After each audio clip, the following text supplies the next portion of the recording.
Here's more wrestling news for September 27th, 2022. And we're starting off this afternoon with Chris Jericho, who captured the Ring of Honor World Championship last week and is now set for his first title defense. On tomorrow's Dynamite, Jericho will defend the ROH World Championship against a former world champion in Bandito, Tony Khan has confirmed. It's also been announced that a championship celebration will be in store for Jericho, but Bandito is counting on ruining the fun for Jericho and making his reign as ROH World Champion a short one. Last weekend, Drew McIntyre was meant to compete at a WWE live event before a serious case of food poisoning forced him to be pulled. Instead, Braun Strowman filled his role in the Monster's first live event since returning to WWE, but we have some good news about Drew. Speaking on Wrestling Observer Radio, Dave Meltzer said that Drew is doing much better and is expected to do a media run this week to promote the Royal Rumble in San Antonio. McIntyre was able to eat for the first time in days, and Meltzer added that he will be going to SmackDown this Friday to continue his feud with Karrion Kross. McIntyre was said to have been dealing with the food poisoning during last week's SmackDown, even requiring an IV drip backstage, and fought through it to appear on the show for his segment with Kross. It's certainly worth giving a round of applause to McIntyre for gutting through the segment despite his condition, as the Scottish Warrior is proving why WWE is smart for having put so much faith in him. In April, following months of promotional vignettes, Veer Mahaan arrived on Raw, but his run didn't exactly set the world on fire. Despite at one point being considered Raw's next top heel, Veer had no important storylines, and last weekend was spotted at NXT live events, seemingly ending his main roster run. At the NXT event, Veer was teaming with his old Indus Sher partner, Sangha, but Mahan's main roster run may not be finished just yet. On Wrestling Observer Radio, Dave Meltzer reported that WWE's new plan is for Indus Sher to be called up as a tag team, which would mark Veer's return to Raw or debut on SmackDown. Veer's run on Raw may have been underwhelming, but perhaps working with Sangha will make the difference, and we can only hope that there's not another 6 months of promo packages. Now, Kevin Owens is very proud to be Canadian and often gets an incredibly loud response whenever WWE heads north of the border. This week, WWE returned to Canada, and the former Universal Champion went the extra mile to represent Vancouver. During a live event, Owens appeared in a Vancouver Canucks shirt and claimed to be the favorite wrestler of Canucks head coach Bruce Boudreau. Owens and Austin Theory have been feuding as of late, with Owens calling the Mr. Money in the Bank expendable, and we imagine Canada's favorite son has the entire country on his side. Since launching, AEW has seen plenty of big debuts, including Miro, Andrade El Idolo, Christian Cage, and more. Signing WWE stars used to be seen as a huge deal, and to an extent still is, but often, the follow-up to these debuts doesn't live up to the hype. We've seen plenty of wrestlers debut for AEW like they're going to be the next big star, only to fall down the card and get nowhere close to the world title. While speaking on the Jim Cornette experience, Jim Cornette criticized AEW for their debuts having a ton of hype but not delivering. Everybody's always going to pop, especially AEW fans, because they want everything about that program to be good. And it doesn't wear off because you're not surprised appearing the same person every time. So it's always a big pop the first time, but the problem, because when there's a pattern of everybody getting a huge pop on their first night, and by the time they've been there a month, nobody gives two it's not that they're happy the first night, it's that they will keep coming back. Saraya made her debut during last week's AEW Dynamite Grand Slam, but if Cornette is to be believed, she will become just the latest name and face on a roster full of ex-WWE talent. One thing AEW does different to WWE is having a TV-14 rating, which it has used for great effect over the years. Not only does the rating allow AEW to be more violent than WWE's PG products, but they also allow more foul language, though that could soon change. During a Q&A with ad-free shows, AEW's commentator Jim Ross addressed a change in language used on TV. "We had a string in AEW where there was a lot of controversial language. I think you'll see less of that.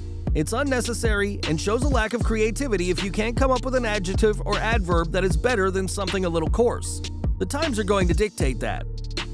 This is an interesting admission by JR, especially given that TNT and TBS are said to be fine with AEW's use of language, as their programming is a consistent ratings draw.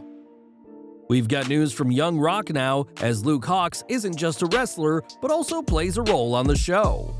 Not too long ago, an image of Hawx as Stone Cold Steve Austin emerged online, as the wrestler mimicked Austin's iconic 316 promo following his King of the Ring 1996 win.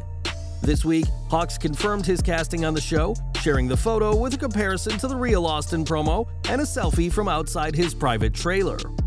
Even 26 years later, the Austin 316 promo remains one of the most iconic segments in the history of wrestling, so Luke Hawx will have a lot of pressure on him to live up to the expectations on the upcoming season of Young Rock. This year hasn't been easy for AEW, who have seen multiple injuries to top talent, stars leaving, and a backstage conflict that has resulted in a legal investigation. Despite once being considered the next big thing in wrestling, the honeymoon period is well and truly over for AEW and for Tony Khan. Speaking on an appearance for the Wrestling Show, Kurt Angle spoke about AEW's situation, believing that there's not enough structure in the company. It's more like the Wild West, not as organized as it should be. The wrestlers are making up their own promos, saying their own thing, doing their own thing, and I think there needs to be organization. Putting the wrestlers in charge of their own promos and pre-tapes, and even their matches, I don't know.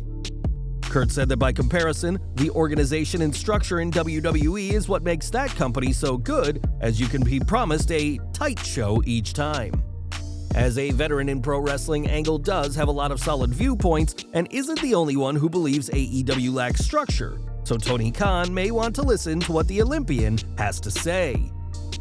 As we mentioned earlier, Drew McIntyre didn't appear at the Saturday night's main event show last weekend, but referee Aja Smith did and won her first taste of championship gold.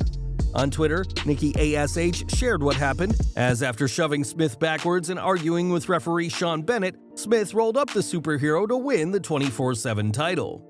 Smith's win was short-lived as Bennett tried a pin of his own, but Smith kicked out and would become victim to a roll-up by Nikki, who regained the gold before losing it to Dana Brooke.